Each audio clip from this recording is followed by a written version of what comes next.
députés et sénateurs, vous avez un rôle à jouer pour aider à corriger les excès du passé. Vous les collègues du Grand qui quittez les groupes armés, je vais le dire.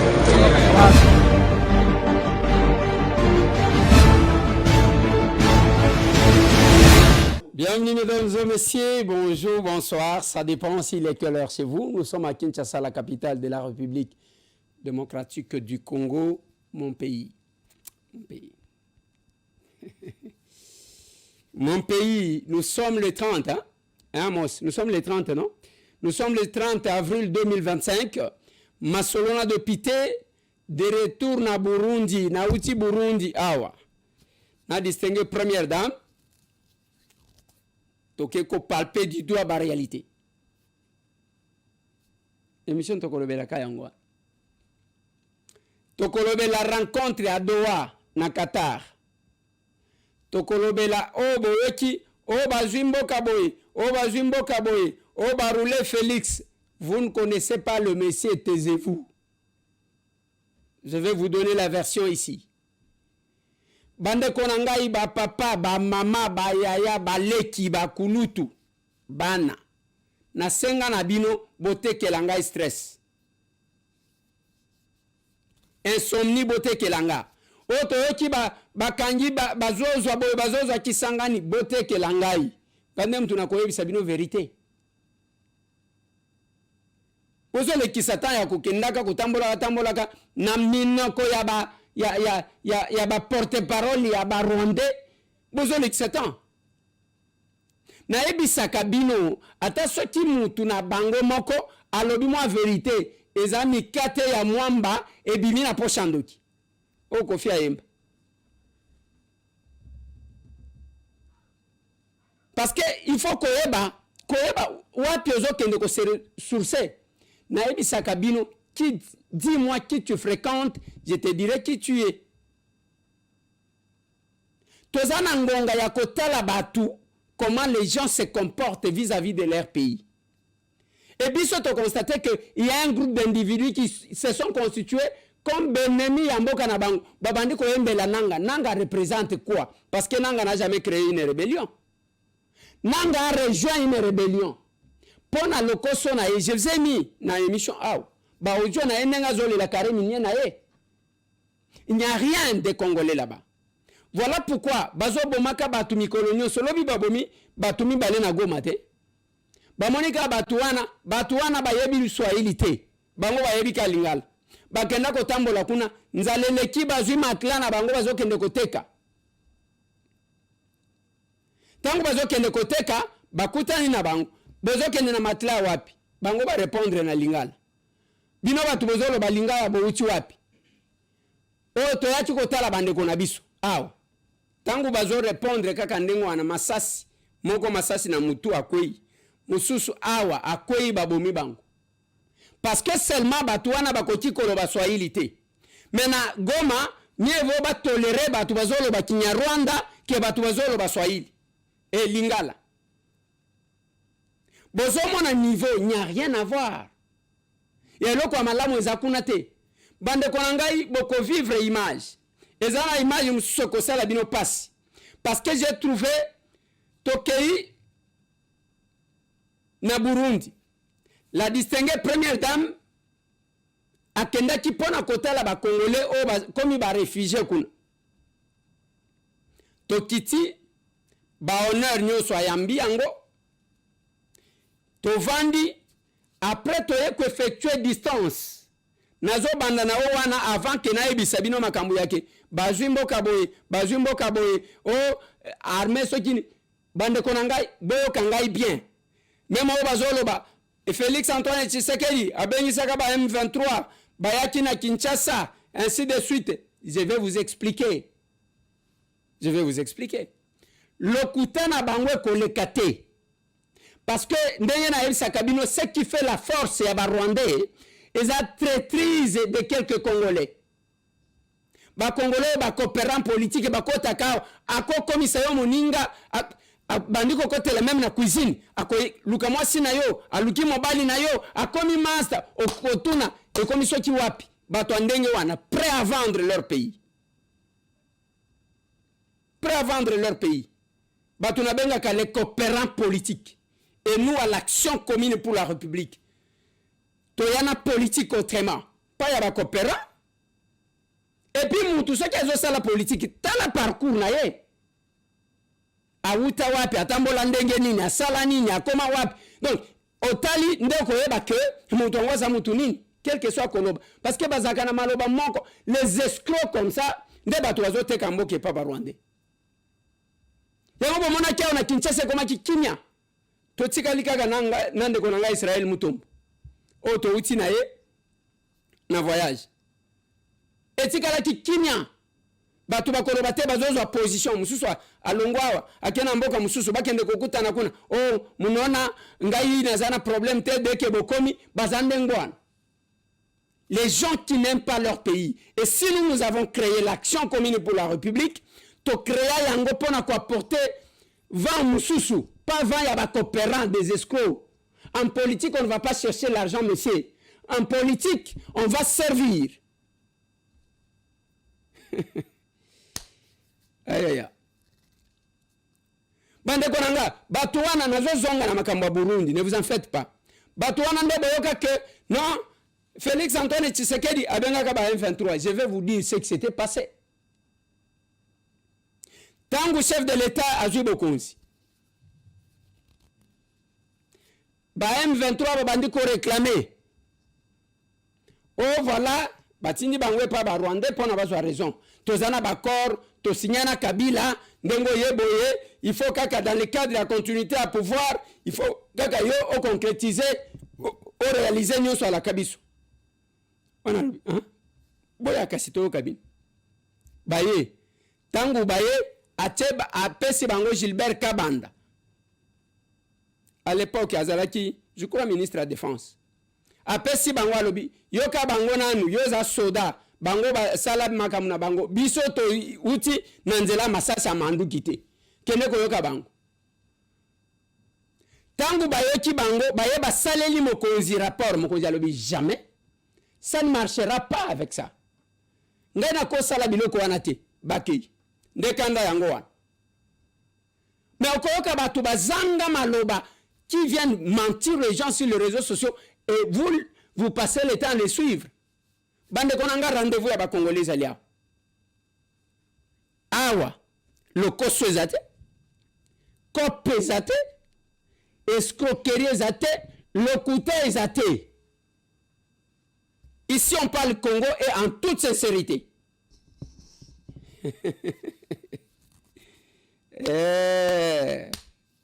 Ndenge na ebisaka binoke, aser, même temps que to sali yango.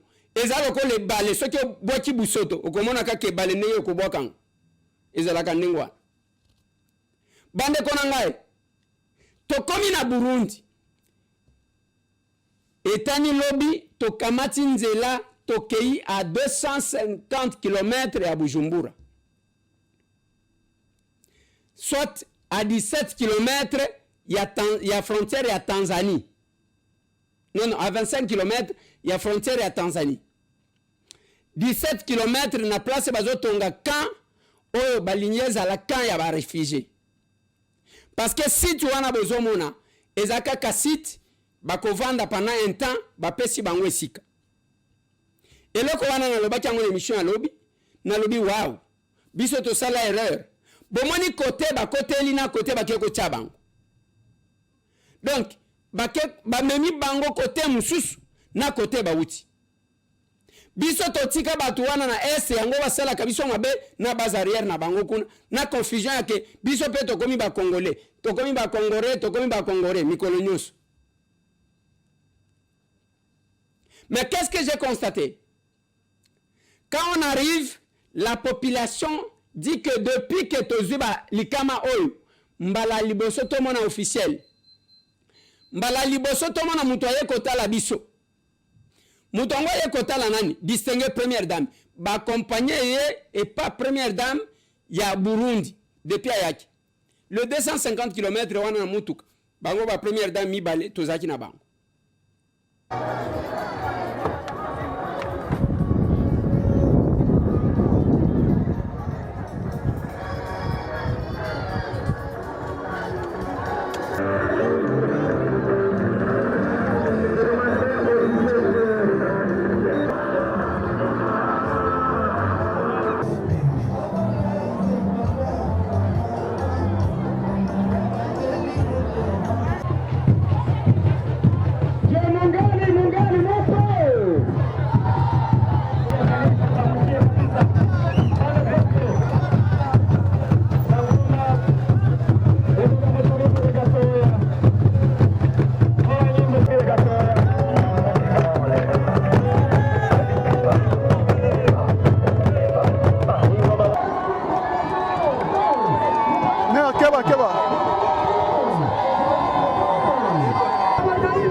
Monsieur le Premier, wengine umshisi wake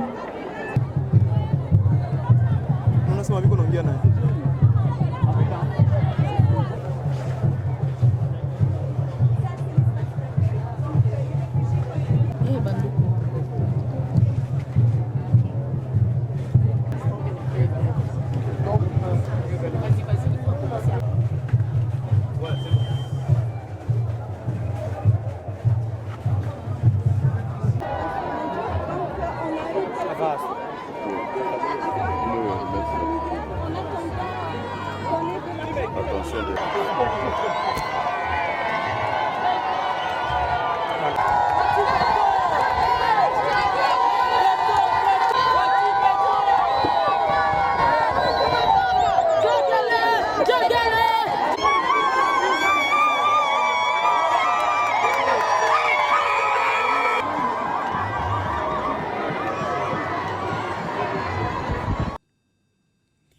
Batu basepeli totali bana classe ndenge bazwa encadrer bango bana classe wana bazwa encadrer bango pa ba volontaire batu wana bazo futa mate bazo pesa bango ne ba savon na suka metangu tozo baluka na kuti ba mama ya mikolo natali condition bazali ko vivre place bazo lamba place bazo sokola place bazo zwa soins médicaux place bazo kabolela bango biloko.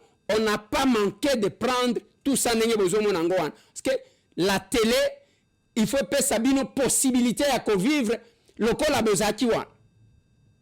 Mais il y a quelques cas qui m'ont touché. Hier, je vous ai dit. La première dame, a l'obika minute mouké parce qu'elle a dit koko kakolobate. Pour na sentir douleur et à comment on bande konaye en débandade. Pour na muntu batu ba aventurier ba wayambara kakabou. Jambo yenu. Jambo tena. Voilà, merci. Je voudrais remercier premièrement la première dame, ma sœur Angéline. À travers elle, je remercie aussi le président Évariste Ndayishimiye pour vous avoir accueillis dans ce lieu.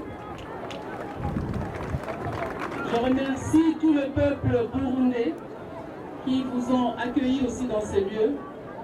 Vraiment, nous pouvons rendre grâce à Dieu parce que c'est grâce à eux que nous sommes ici et que vous êtes bien traités. Je l'espère en moi. Voilà. Je remercie aussi les organisations humanitaires qui sont ici. Il y en a tellement que je ne sais pas les citer tous. Merci pour votre assistance, votre patience et votre amour pour tout ce que vous faites. Alors, je vous transmets les salutations du président de la République qui m'a laissé venir jusqu'ici. C'est ma Kiswahili, hein? Je dis d'abord en français. Donc, je le remercie et je vous transmets ces salutations. Il m'a permis de venir vous voir et vous remercier de vive voix. Sasa nitasema Mkiswahili juu mwe badada yangu, mama yangu, baba yangu na makaka yangu ndio nikiwa kuangalia.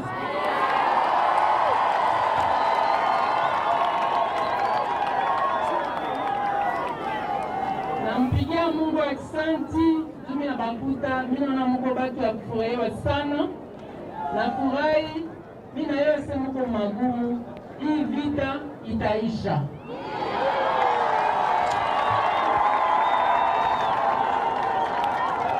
Hakuna kitu inaikalaka milele na milele mpaka Mungu. Donc, tuendelee kusali, Mungu atafanya turudie kwetu, kila mtu kwake na njoo yatakuwa mzuri. Turudie mama wa taifa hii nchi mikono.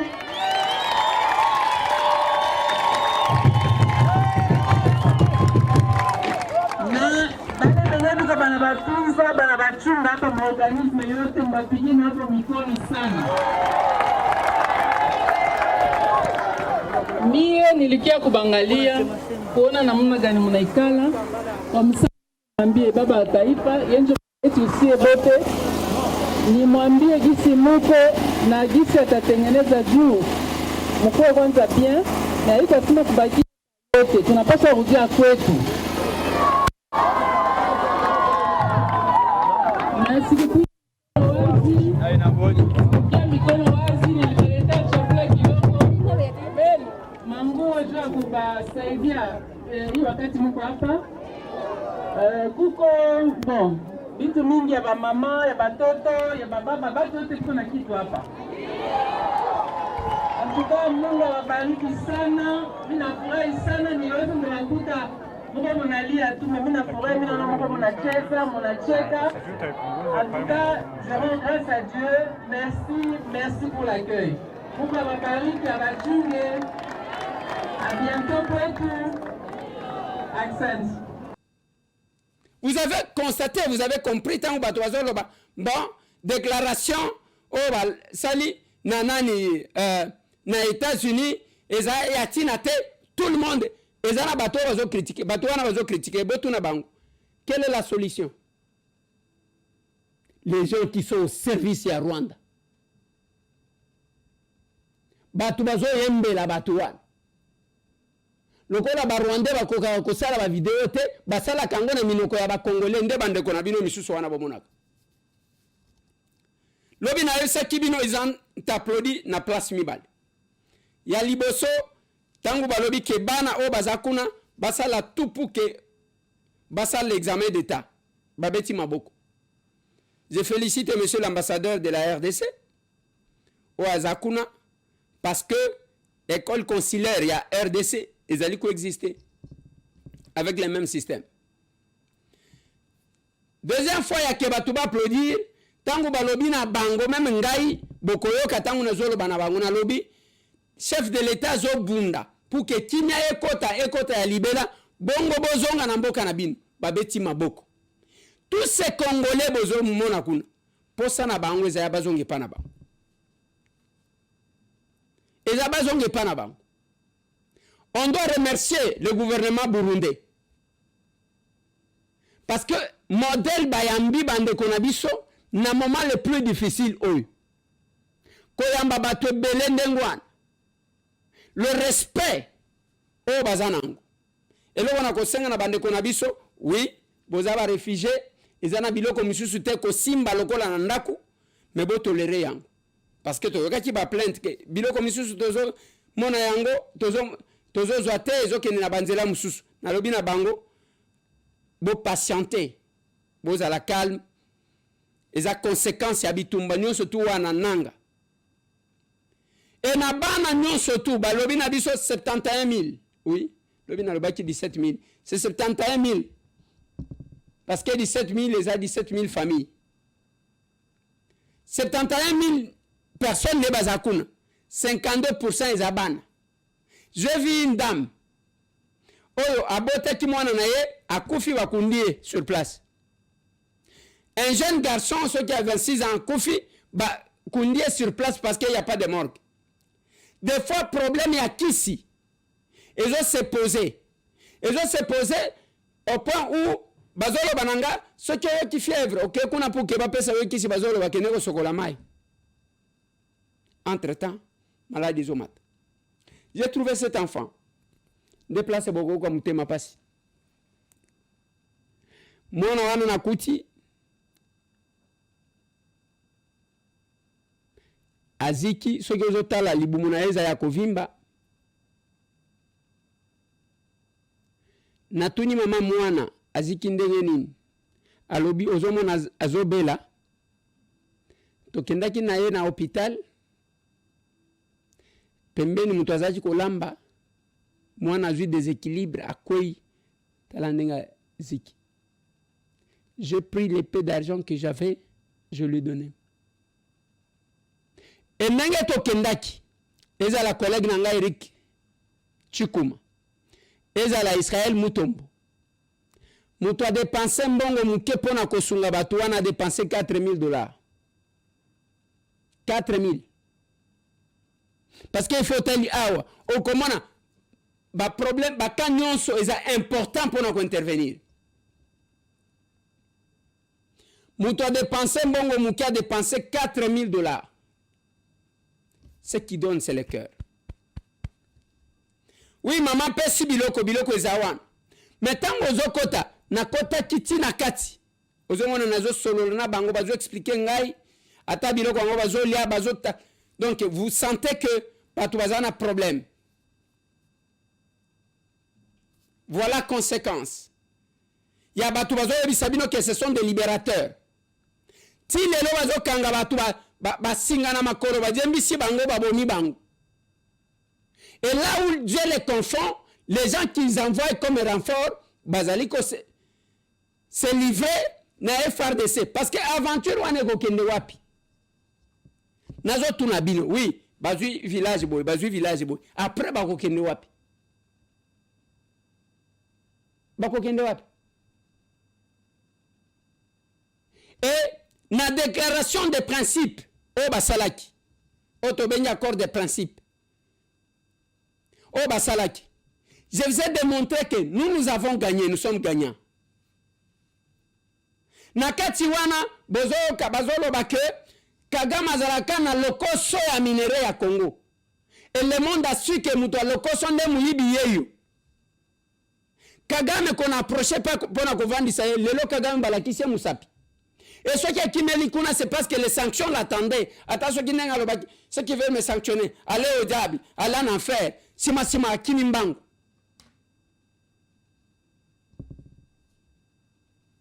Je vous ai démontré kobunda ya mabeza kobunda na mutu na ba arme na ye. Makamba manduki biso to ebité. Bango baza ba spécialiste. Na Congo to bunda Kagame ganya biso parce que abenda kabiso na secteur na monde na ye ya manduki. Lelo siko to bimisi ngando na mai. To bendi na diplomatie to lié. Aye ote et génocide to lié. Ils sont là affaiblis. Et nana kotuna bino ba négociation wana ezo salema. Qui négocie en position de force entre biso na ba Rwandais. Ezaka ba tuna bango bazo kanisa ke bango baza so ki ndengeni eloko ezate du côté ya ba Rwandais bazo lela pas eza makasi. Pasi eza makasi. Pas eza makasi parce que le kutana bango ebimi na poisa. Bande konanga, on a passé tout ce temps-là, na Museni, na Rutana, kuna esika wapi tokendaki, on a palpé du doigt, ba réalité. Na yoki bande konangai, na ke place bazo fanda, na yoki ba maman, na yoki ba papa, na zana ba élément nyonso ya terrain aw. Eloko salemi, tolinga kinde tokota Uvira, mais salemi que il y a eu un contretemps. Et le temps de retour, il y a un autre raté. Mais sinon, Kalamini te nazoya. Félicitations à bienvenue Olivier Ntumba, le premier parlementaire fédéral, député fédéral au Canada. Ces jeunes-là. Papa, le Congo a besoin de gens comme vous. Au connaît pas Batou, Ongengi. Bravo. C'est la RDC qui gagne. On a encore une voix qui peut plaider la cause de la RDC. On a encore une voix. On a encore une voix. Et c'est la fierté du Congo. Congo tozo linga yangwan. Au commune sika au s'imposer. Le Congo la biso ba villageois. Polémique na sala gati. Sala polémique ani ya bilamba ya kotanga ya nini ngana ibilanga ile côté natanga peti naza villageois les villageois de la République. Je vais terminer l'émission. Bande konangai, retenez encore une fois de plus que nous avons gagné.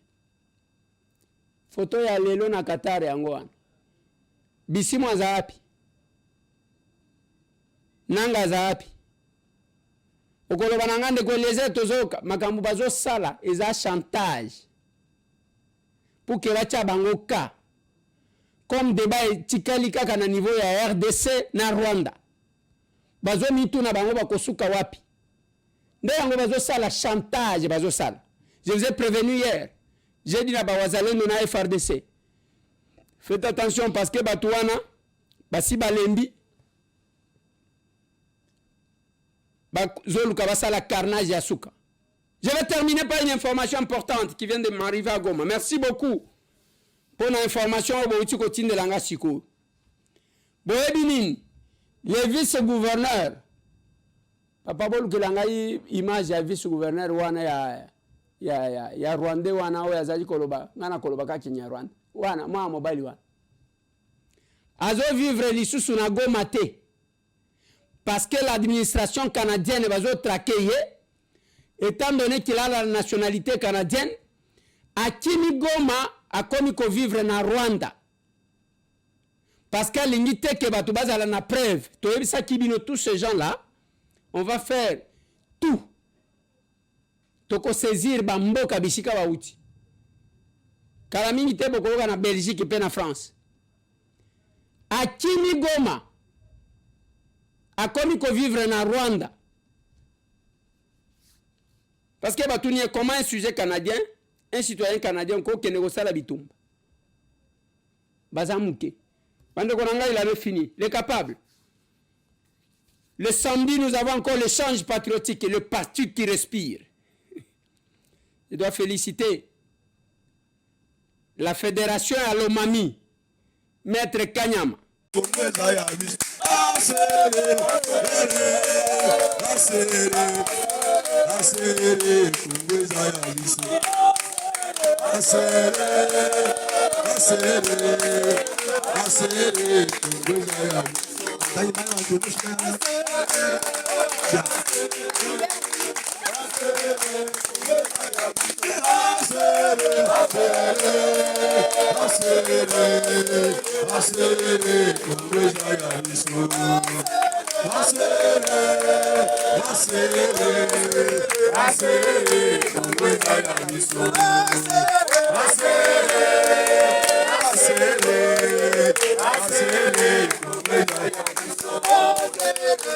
Capable de mettre Kanyama.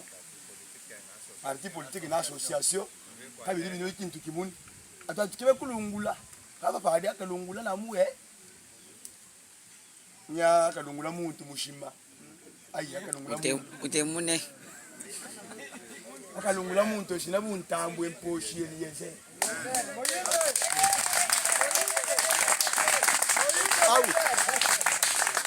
Ah oui, Joe Mukatabi Sheti, Navampof. Félicitations. JP Nazomona, félicitations. Et le capable travaille comme ça, bazo tambola, ba image wa Nazomona bazo kenda, bazo expliquer batou. À la serre on explique, on ne vient pas adhérer comme ça, il faut tout expliquer nan. Voilà ce que nous sommes. Est-ce que vous avez dit c'est la différence. Parti oyo batu bayaka bazo cha mbongo. Papa chelanga ba image wa. Bazo cha mbongo. Allez, mettez-moi les 2 minutes de la serre. Je vais terminer. L'essentiel en 1 minute, 2 échanges patriotiques et citoyens du week-end du 26 au 27 avril 2025. Il faut retenir que ces rendez-vous a été respecté à Kinshasa, à l'intérieur tout comme à l'extérieur du pays. Débutons cette fois-ci par la fédération de Benelux, où les capables se sont rassemblés sur la place Bunkere à Bruxelles pour manifester leur ras-le-bol contre l'agression rwandaise et réitérer leur soutien au chef de l'État et aux forces armées. Même ambiance à Paris. En France, les capables de la serre se sont retrouvés samedi dans un sit-in pour dénoncer différentes formes de violence faites aux femmes par le régime passé. Retournons ici à Kinshasa. Il faut signaler que le siège national de l'avenue Kabinda Saïdé a connu une ambiance captivante. Les capables ont une fois de plus démontré leur détermination et leur attachement à la terre de leurs ancêtres. Les échanges houlés ont tourné autour du sujet d'actualité portant sur la déclaration conjointe RDC-Rwanda signée aux USA pour la paix définitive dans la partie Est. Le président national de ces grands partis a lors de sa prise de parole salué cette victoire diplomatique qui met à genoux Kagame, les génocidaires. Quittons Kinshasa pour l'intérieur, plus précisément dans la province de Lomami, où le fédéral Kanyama a effectué une mission de redynamisation du parti dans les territoires de Lubao et à Tchofa également. Les capables se sont réunis. Entre-temps, les sièges fédéraux de la ville de Kabinda, les capables avaient aussi répondu présents. Pareil pour la province voisine de Kindu, où les capables se sont aussi réunis ce dimanche, toujours dans le cadre des échanges patriotiques. Dans les Hauts-Katanga, dans la ville de Lubumbashi, les prédicateurs du pouvoir de l'amour ont aussi honoré ces rendez-vous hebdomadaires. Pareil pour les poules de la commune de Katuba. Non loin de là, les capables de la province du Lualaba à Kolwezi ont aussi échangé sur l'amour de la patrie. Idem pour la fédération des Kikwit dans les Kwilu, où ces rendez-vous ne ratent jamais. Terminons par le Grand Kasaï, où les fédérations de la ville de Kananga, nous sommes au Kasaï central, et Chikapa dans la province du Kasaï, ont aussi fonctionné. Il en est fini, mesdames et messieurs, et Sili, les capables chauds. C'est samedi sur Kabinda 102, Kabinda, croisement Kassavoubou dans la commune de Kinshasa. Venez vivre ce que nous sommes. Ce que vous avez Benelux, c'est l'objet n'a pas sabino numéro. Na France n'a pas sabino numéro. Na Angleterre n'a pas sabino numéro. Na États-Unis, na Canada n'a pas sabino numéro. Na Afrique du Sud n'a pas. Allez, tout le monde a l'issue sous l'objet. Merci.